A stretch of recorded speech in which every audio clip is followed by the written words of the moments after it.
This video will show you how to set your Accu-Chek FastClix lancing device of your Accu-Chek Mobile blood glucose monitoring system.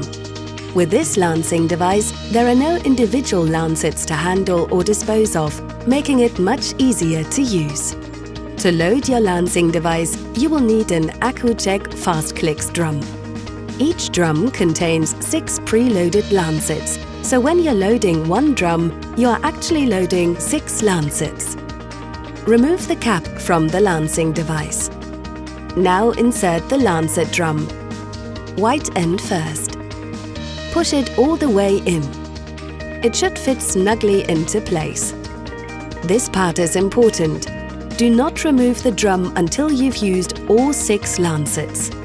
Once you remove the drum, you cannot put it back in. A drum that has been removed will have a visible red line on the side as shown here. Now place the cap back on the lancing device. The next step is to set the penetration depth to match your individual skin type. By turning the dial on the cap, you can select the depth of the lancet. Set the dial to 3 to begin with.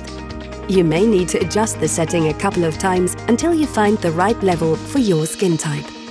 The Accu-Chek FastClix lancing device has a one-click action. To use it, simply press the release button all the way down, like so. This will lance your finger. After each test, you will need to advance to a new lancet. To advance to a new lancet, simply push the white lever back and forth once. The new lancet is now ready to use. You'll notice that the number in the white window has decreased by 1.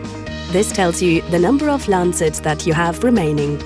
When the number shown is 1, you're using the last lancet.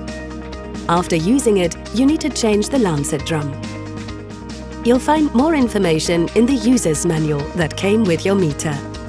If you should have any questions, please contact the Accu-Chek customer service. Thanks again for choosing the Accu-Chek Mobile blood glucose monitoring system.